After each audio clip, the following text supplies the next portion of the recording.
सद्गुरु को मस्तक धरे, राम भजन सु प्रीत, राम चरण वे प्राणिया, गया जमा को जीत।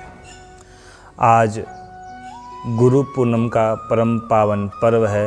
वैसे अपना पूरा भारतवर्ष एक त्योहारों का देश है और हर इंसान को त्योहारों से प्यार है। गुरु पूर्णिमा वैसे भगवान वेदव्यास जी का प्रागट्य दिवस है, उनका जन्म दिवस है और उन्होंने 18 पुराण बहुत सारे धर्म ग्रंथों का उनके द्वारा लेखन हुआ है, इसलिए हमारे लिए वो गुरु समान है।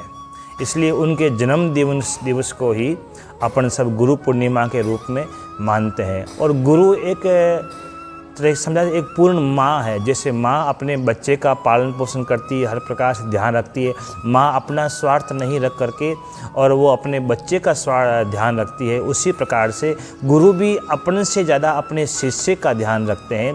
उसका एक स्वास्थ्य भी अच्छा हो और उसका एक मोक्ष की ओर भी यात्रा अच्छी हो, दोनों के लिए।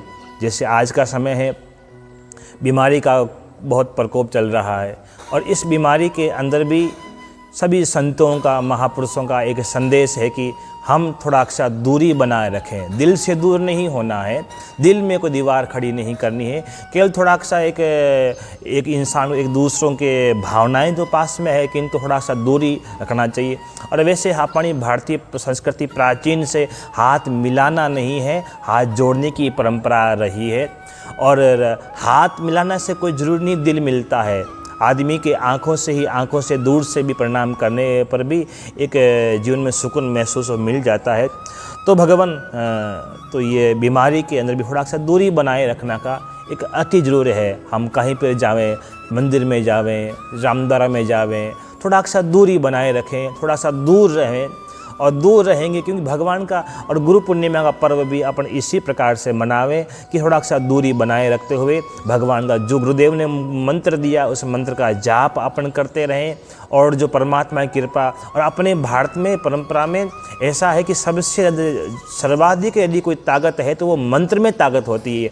मंदिर की प्राण प्रतिष्ठा होगी तो वो भी मंत्रों से होगी, कुछ शादी विवाह होगा तो वो भी मंत्रों से होगा। हमारे भारतीय संस्कृति के अंदर ज्योति और मंत्र दोनों का बहुत महत्व है। जैसे शिवलिंग भी होता तो उसको ज्योतिर्लिंग कहा जाता है, गुरु भी देता तो उसको मंत्र देता है, सिख परंपरा में उसको नामदान कहा जाता है। भगवान बुद्ध ने भी आज ही के दिन अपने मुख्य 5 शिष्यों को उपदेश दिया था, इसलिए ये दिन भी महत्वपूर्ण है।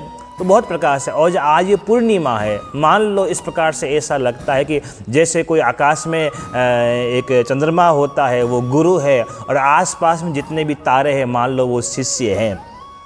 किंतु एक बात का ध्यान रखना और आवश्यक है कि जो गुरु होता है वो स्वयं से प्रकाशित नहीं है, वो प्रकाशित परमात्मा की शक्ति से होता है। और गुरु को इसलिए भी ध्यान रखना चाहिए, गुरु अपने आप को भगवान ना माने, वो परमात्मा का ही एक संदेश वाहक है। जिस प्रकार से चंद्रमा स्वयं नहीं चमकता है, वो सूर्य की रोशनी से चमकता है, उसी प्रकार से गुरु में जो कुछ है वो खुद की शक्ति नहीं, उनके गुरुजनों की कृपा और परमात्मा के द्वारा जो मिलने वाला प्रकाश है, ज्योति है, ज्ञान पुंज है, उसी से अपना जीवन मंगलमय बनाता है। कैसा कहते हैं भी कि एक लग सूरज उगिया, सूर्य कोटि हजार, तिमड़ तो नाशे नहीं, गुरु बिना घोर अंधार।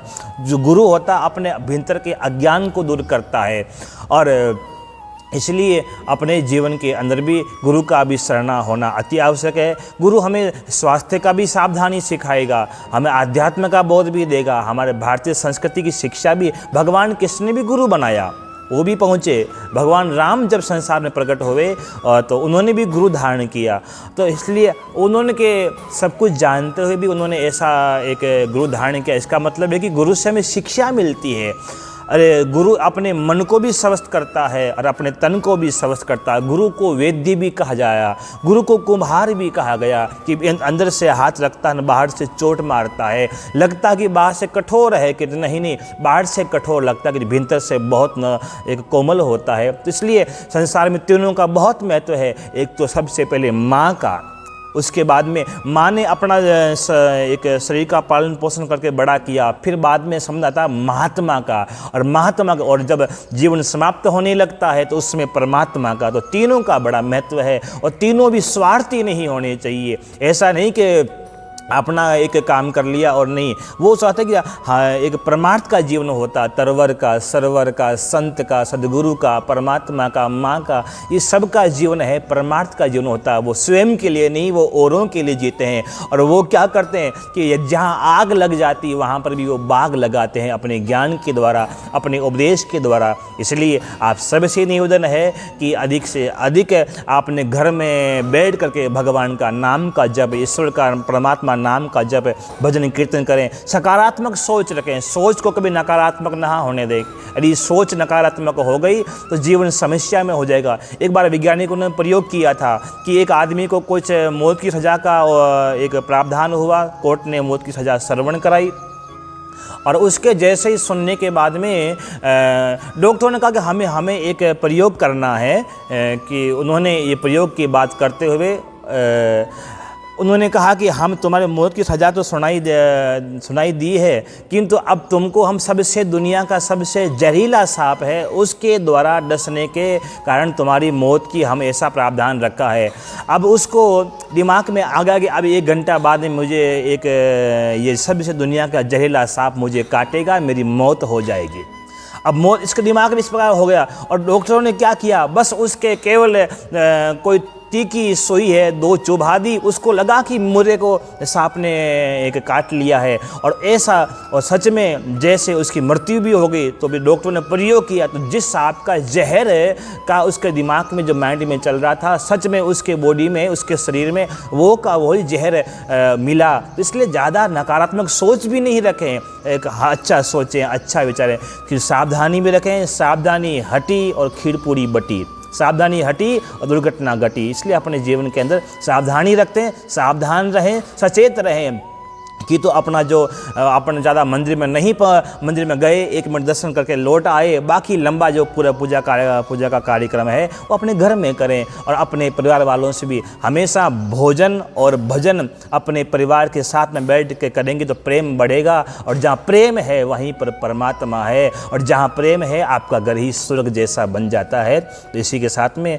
इस रामधर्म चातुर्मास में यहाँ पर रहने का है और भैया आए, इसलिए वो थोड़ी चर्चा हुई, ज्ञान चर्चा हुई इनसे।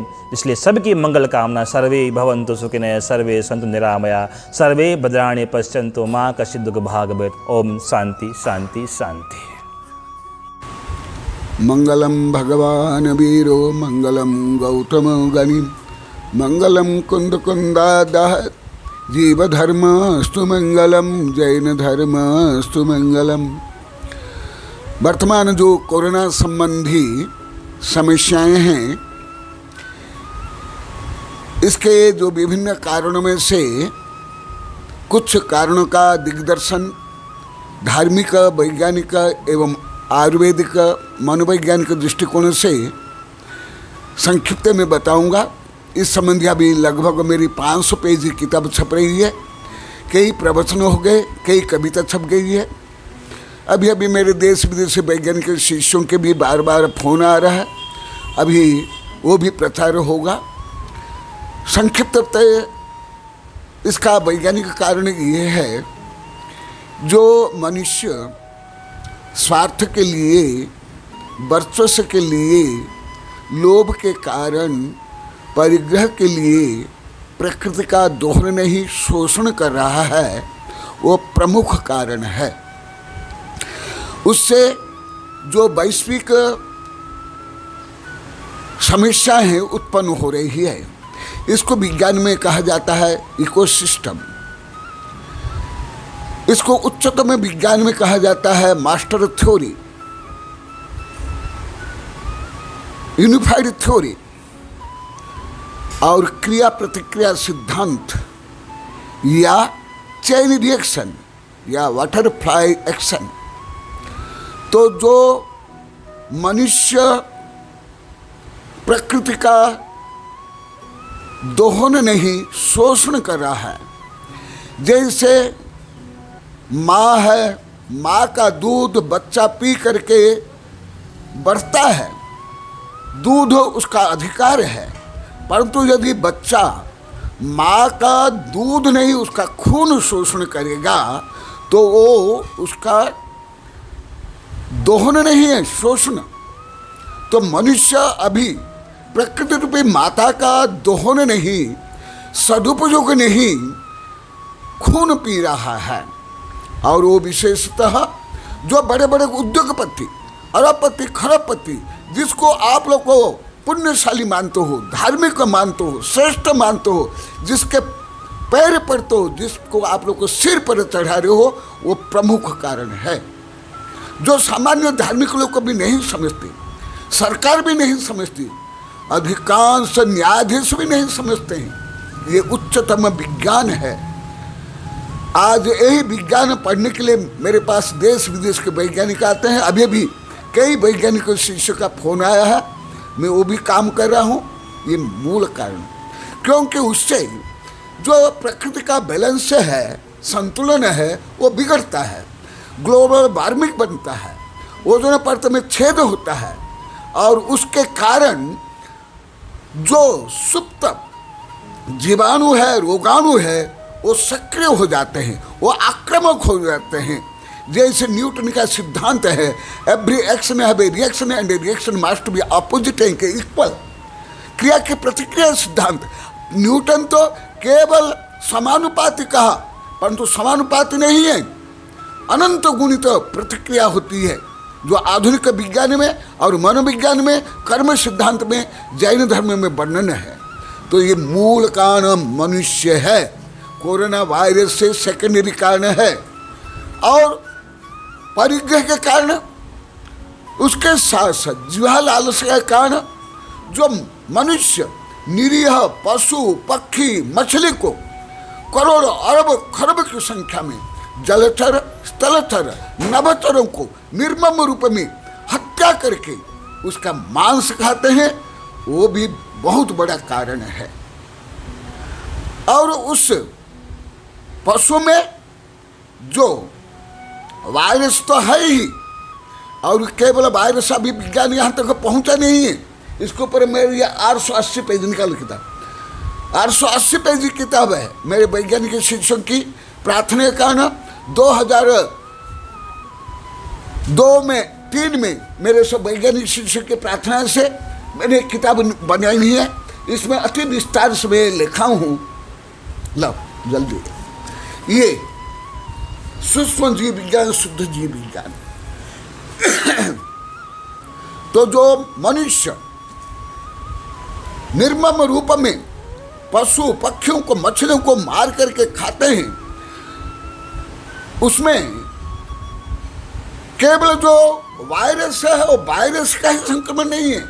उच्चतम विज्ञान में आइंस्टाइन की थ्योरी के अनुसार, और मेरे कुछ वैज्ञानिक हैं, डॉक्टर MM बजाज, उनने भी इस संबंध बहुत लिखा है। ये क्या होता है, पेन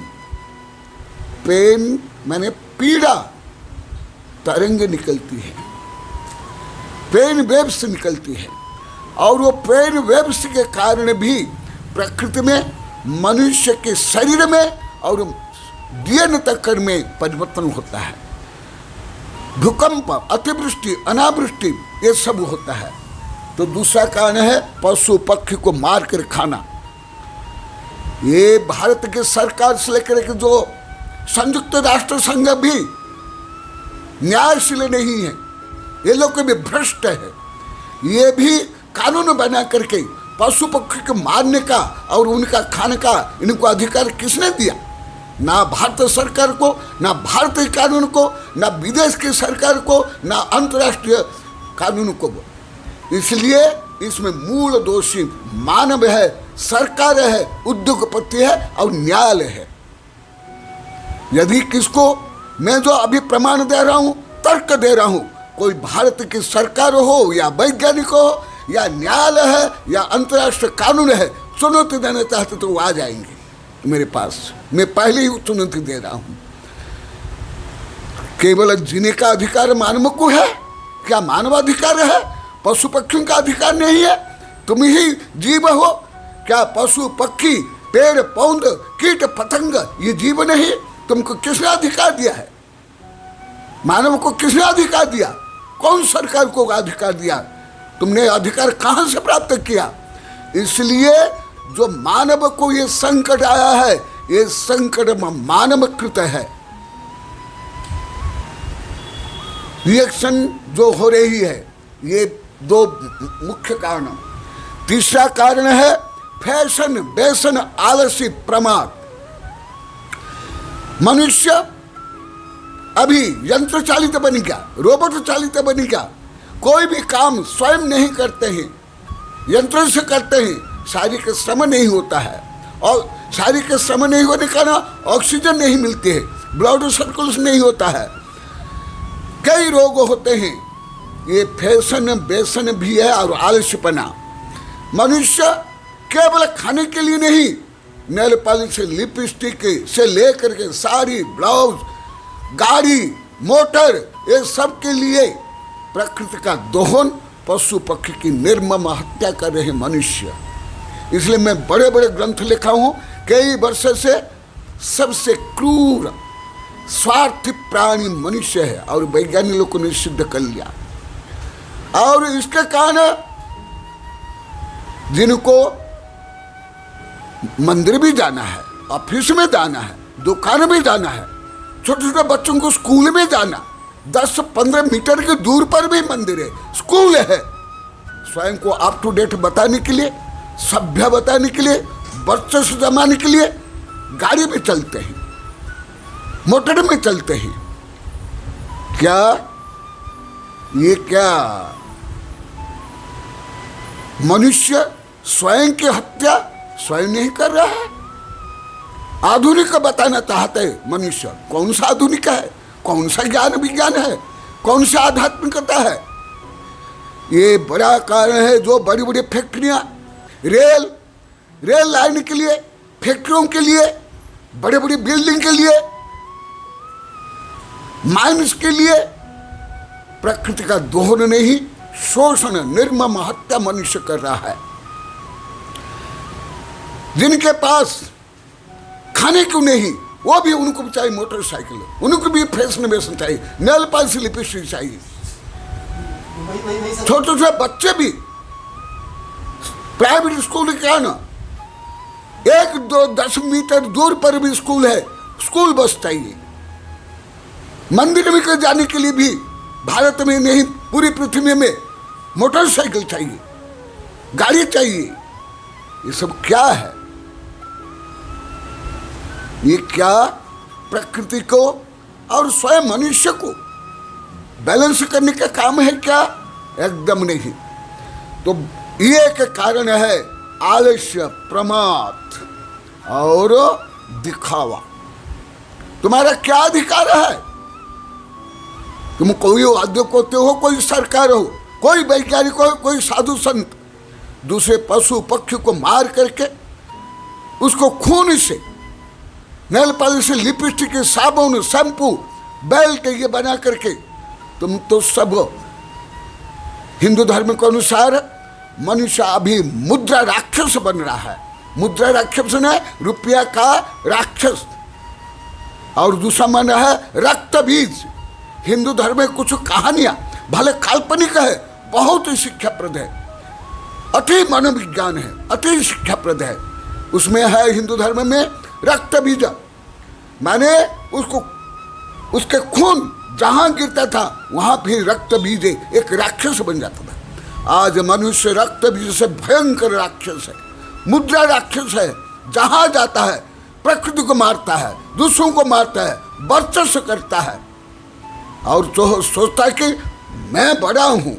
जैसे कि हिंदू धर्म में ज्यादा ऐसे काल्पनिक या वास्तविक कहानियां बहुत है। रक्त बीज, भस्मासुर, बाणासुर, जलंधर, ये सब क्या है? ये सब भारतीय जो बड़े बड़े दार्शनिक, मनोवैज्ञानिक, ऋषि मुनि, संत, तीर्थंकर, बुद्ध थे, उनने प्रकृति का अत्यंत सूक्ष्म व्यापक अध्ययन करके लिखा था। अभी भारत के वैज्ञानिक क्या, अभी पूरी पृथ्वी के वैज्ञानिक यहाँ तक पहुँचे नहीं है। ना आइंस्टीन, ना न्यूटन, ना हॉकिंग, ना भारतीय कोई वैज्ञानिक। तो इसलिए ये सब कारण ये है मनुष्य के। तो अभी कुछ उपचार बताऊंगा। जो मैं अभी जो मानव की निर्ममता, राक्षस प्रवृत्ति है वो बता, उसको पहले मनुष्य को दूर करना पड़ेगा। इन विकृतियों को दूर करना पड़ेगा, इन कमियों को दूर करना, इन अपराधों को दूर करना केवल सामान्य नागरिक को नहीं, उद्योगपति की नहीं, भारत सरकार, विदेश की सरकार, संयुक्त राष्ट्र संघ, ये सब को दूर करना पड़ेगा। आज सब विवश है कोरोना वायरस के कारण। ना आज संयुक्त राष्ट्र संघ कुछ कर पाया, ना स्वास्थ्य विभाग कर पाया, ना भारत सरकार, ना कोई सैनिक, ना कोई डॉक्टर, ना कोई साधु संत, ना कोई धर्म। क्योंकि आज धर्म भी केवल आडंबर, ढोंग, पाखंड, वर्चस्व, दिखावा और प्रदूषणकारी और भाव प्रदूषण, द्रव्य प्रदूषण, शब्द प्रदूषण, वायु प्रदूषण करता कि आज धार्मिक लोग का है। केवल वर्चस्व के लिए, दूसरों को दबाने के लिए आज धर्म में भी ऐसे ही है। इसलिए धर्म को भी सबसे पहले धर्म और धार्मिक लोग को ज़्यादा परिवर्तन करना जरूरी है। ये स्वयं बन जाते गुरु। कौन सा गुरु हो? आज गुरु पूर्णिमा है, क्या उनसे गुरु तुम बनेंगे? गुरु कौन होते हैं? गुरु ब्रह्मा, गुरु विष्णु, गुरुदेव महेश्वर, गुरु साक्षात परम ब्रह्म तस्मै श्री गुरु बरम। ब्रह्मा माने हु क्रिएट, विष्णु माने हु फीड, और शिव माने हु डिस्ट्रॉय, माने जो समाज में, शिष्य में, मानव में जो क्रिएट करे, गुणों का क्रिएट, उदारता, धर्म, शिक्षा, प्रेम, अहिंसा, समन्वय, अपरिग्रह, सदाचार, वो है ब्रह्मा जो क्रिएट करे। और विष्णु जो उनको अच्छे अच्छे गुण से संयुक्त करे, वो विष्णु है। और महेश्वर जो अन्याय, अत्याचार, पापाचार, भ्रष्टाचार है उसका जो संहार करे। तो इसलिए आज गुरु ही कहाँ गुरु है? गुरु लोभी लालची चेला, होए नरक में ठेलम ठेला। आज तो सबसे ज्यादा धर्म ही भ्रष्ट है, धार्मिक लोग भ्रष्ट है। आज धार्मिक लोग ही ज्यादा वर्चस्ववादी, ज्यादा प्रदूषणकारी, ज्यादा परिग्रहवादी, ज्यादा ईर्ष्यालु, झगड़ालू। तो इसलिए सबसे पहले धार्मिकों को, उसके बाद सरकारों को, उसके बाद उद्योगपतियों को, उसके बाद शिक्षा को, उसके बाद कानून को, इसके बाद स्वास्थ्य विभाग को परिवर्तन की आवश्यकता है। मुझे बहुत दया के साथ मुझे पीड़ा होती है जो विश्वगुरु भारत, जिसने विश्व को ज्ञान विज्ञान दिया, आज वो भारत कहाँ है? ना सभा में, ना दया में, ना करुणा में, ना परोपकार में। भारत में कौन सा अंतर्राष्ट्रीय संस्था है? क्या भारत के लोग को कौन सा काम कर लिए? अरे जो वैज्ञानिक लोग को, जो विदेशी लोग को स्वयं को बंदर के संतान मान रहे हैं, आज मानव समाज लेकर के पशु पक्षी की रक्षा के लिए वैज्ञानिक लोग को विशेषतः जो काम करते हैं, क्या आज भारत के धार्मिक लोग से लेकर के कोई संस्था, कोई न्यायालय, कोई सरकारें काम कर रही है? इसलिए मुझे बहुत पीड़ा भी है, करुणा भी है कि ये सब जो हो रहा है, आज मनुष्य संत्रस्त जो है वो स्वयं के कारण है, स्वयं उसका उत्तरदायी है। क्योंकि भले विज्ञान अभी तक कोरोना के बारे में अभी तक नहीं जानते हैं। मैं जो विदेश के साहित्य पढ़ता हूँ, उच्चतम विज्ञान और जो वैज्ञानिक चलने में देख रहा हूँ, present now all scientists of the universe, they cannot know what is the virus and what is the DNA, RNA of the virus, अभी तक नहीं जानते। परंतु सर्वज्ञ भगवान ने, तीर्थंकर ने अनंत काल पहले बोल दिया है और आचार्य ने लिखा है, और उसके आधार पर मैं लिखा हूँ। ये कोरोना वायरस कोई नया नहीं है, पहले से है। और विषय करके जब कर्म भूमि प्रारंभ हुई, ऐसा अनादि अनंत है। तो अभी ये कोरोना वायरस सक्रिय किसने किया? सूर्य शेर को किसने जगाया? ये मनुष्य आप भैंसा मुझे मार नहीं करता है, भैंसा को सिर पर चढ़ा करके मरवाता है स्वयं को। इसलिए सबसे अभी क्रूर है, आतंकवादी, कोरोना वायरस से भी ज्यादा घातक है ये मनुष्य है। इसलिए सबसे पहले मनुष्य को परिवर्तन करना पड़ेगा। और उपाय क्या? ये दोष दूर। दूसरा, पवित्र भाव। जब तक पवित्र भाव नहीं रखोगे, भले अभी भी भारत के वैज्ञानिक डॉक्टर तो छोड़ो, कोई ज्यादा अच्छा काम नहीं कर रहे हैं, परंतु आज विदेश के वैज्ञानिक अभी भी नहीं जान पाए कि इम्यूनिटी पावर क्या है, क्यों ये रोग प्रतिरोधक शक्ति है। थोड़ा थोड़ा अभी सिद्ध हो रहा है, परंतु पूरा नहीं हो पाया। इसका मूल कारण है पवित्र भाव, उदार भाव, सहिष्णु भाव, परोपकारी भावना, ईर्षा, द्वेष, घृणा, क्रोध, मान, माया, लोभ, इससे दूर होना। इसलिए तीर्थंकर के पूरा खून सफेद होता है, क्योंकि तीर्थंकर जगत माता है, जगत पिता है, वो हर जीव की रक्षा करना चाहिए। इसलिए सबसे पहले भाव पवित्र, उदार। उसके बाद शरीर को पवित्र। शरीर को कैसे? केवल सैनिटाइजर से कोई रोग दूर हो जाएगा? केवल साबुन लगाने से नहीं। अभी अभी भारत के वैज्ञानिक लोग को कुछ सोचना हल्का, अभी भी कोई ज्यादा नहीं सोच पाए, ना वैज्ञानिक ना डॉक्टर भारत के, ना यहाँ तक कि ज्यादा वैद्य भी। सरकार तो जो वैज्ञानिक लोग को बोलते हैं, विदेश के वैज्ञानिक, वो हमारे भारत के वैज्ञानिक बोलते हैं और वो सरकार के मंत्री वगैरह बोल देते हैं। कोई ये सरकार को, ये मंत्री को कोई ज्ञान है क्या? कोई ये जजों को ज्ञान है क्या? सब नहीं, ये सबको कोई ज्ञान है? कोई डिग्रीधारी होने से, कोई जज होने, कोई प्रधानमंत्री, राष्ट्रपति होने से इनको कोई नॉलेज नहीं हो जाता है। जैसे कंप्यूटर कोई बेचता है, मोबाइल बेचता है, उसको कंप्यूटर का कोई सिद्धांत मालूम है? कोई मोबाइल का मालूम है? बेच करके करोड़ रुपया कमा सकता है। इसलिए शरीर स्वास्थ्य के लिए हाथ धोना ठीक, वो तो धोना ही चाहिए, ये बोलने की आवश्यकता नहीं। मुझे शर्म आती है ये जो बार बार अरब खरब रुपया खर्च कर लिया गया विज्ञापन दे करके, बोल बोल के हाथ धो, मुंह धो, कान धो, हाथ धो। मुझे शर्म आती है। इससे सिद्ध होता है कि भारत लोग को अभी भी स्वास्थ्य की दृष्टि से, हाइजीन की दृष्टि से कितने पिछड़े हैं, कितने गमार है, जिनको हाथ धोना तक नहीं आता है। अरे पशु पक्षी को देखो, वो भी अपने पंख, अपने पैर, अपने चोंच को कहीं साफ करते हैं।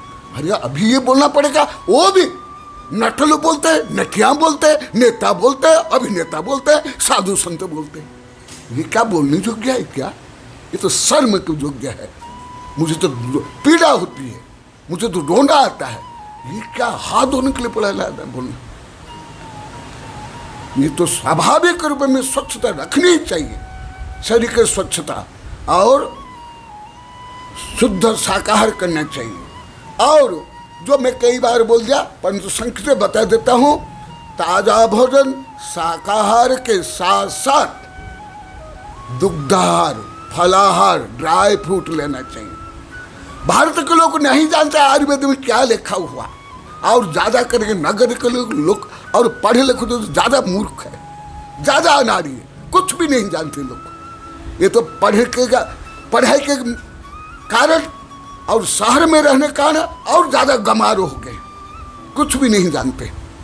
प्राकृतिक का जो भोजन है, जो किसान करते हैं, जो गांव के लोग करते हैं, जो शाकाहार करते हैं, जो ताजा भोजन करते हैं, वो है पौष्टिक और इम्यूनिटी बढ़ाने वाला। इसलिए हल्दी ज्यादा यूज करने चाहिए। अति तो सर्वत्र बढ़ जाती, अति सर्वत्र बढ़ जाती। हल्दी यूज ज्यादा करना चाहिए। सौंठ, काली मिर्ची, तुलसी, जायफल, लौंग, जावित्री, ये सब यूज करना चाहिए। आज भारत के लोग छोटे बच्चे से ले बड़े तक स्वयं को आधुनिक बताने के लिए, धनी बताने के लिए क्या करते हैं? पिज्जा खाते हैं। और क्या खाते हो आप लोग को? फास्ट फूड, और क्या खाते हो? Junk food. जंक फूड माने जो लोहा में जंग लग जाता है। ऐसे ही आप लोग की बुद्धि में जंग, भोजन में जंग, शरीर में जंग। इसलिए ये ताजा भोजन जो प्राकृतिक भोजन है, हमारा भारतीय प्राचीन परंपरा, भले अभी वहां तक कोई वैद्य वैज्ञानिक पहुंच नहीं है। मिट्टी के बर्तन में शुद्ध ईंधन से, लकड़ी कोयला से जो बनाया जाता है, ये जो स्टील से बनाया जाता है, जो गैस से बनाया जाता है, ये वैज्ञानिक दृष्टि से, आयुर्वेदिक दृष्टि से भी, स्वास्थ्य की दृष्टि से सही नहीं है। कोई भी वैज्ञानिक हो, भारत या विदेश का आ जाए में, क्योंकि सबसे पहले गैस को निकालने के लिए, हाँ, गैस को निकालने के लिए कितने जीव को मारा जाता है? 2-3 किलोमीटर खोदा जाता है माइंस, अनंत अनंत जीव मरते हैं। और जो जल स्तर नीचे चल जाता है, भूकंप आता है, पहले गैस उत्पादन से लेकर क्रय विक्रय से लेकर धुआं से। और जो भोजन पहले प्राकृतिक क्या होगा उनको मालूम, जो आधुनिक स्वयं को दिखाते हैं, भले जब ये प्रधानमंत्री राष्ट्रपति क्या हो जाता है। ये भारत में एक कमी है, तुम लोग के नेताओं को, अभिनेताओं को, ये पढ़े लिखों को, नगर लोगों को सिर पर चढ़ा के रखे हो, इसलिए तुम लोग को दबाते हैं, तुमको गाइड से सही नहीं करते हैं।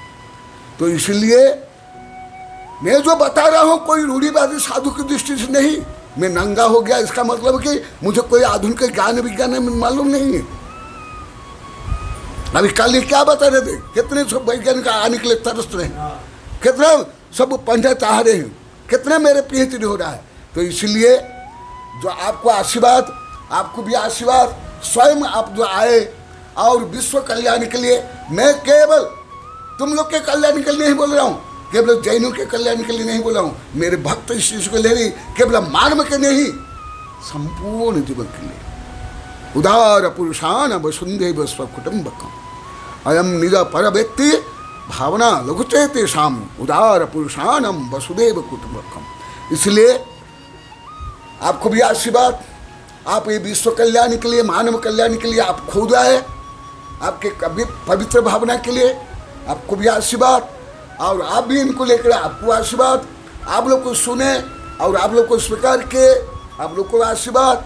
विश्व में हर जीव सुखी बने, सर्वे सुखिनः सन्तु, सर्वे सन्तु निरामया, सर्वे भद्राणि पश्यन्तु, माँ कश्चित् दुःखमाप्नुयात्। आज गुरु पूर्णिमा का मुख्य मेरा संदेश, उपदेश, निर्देश, आशीर्वाद, मंगल कामना है।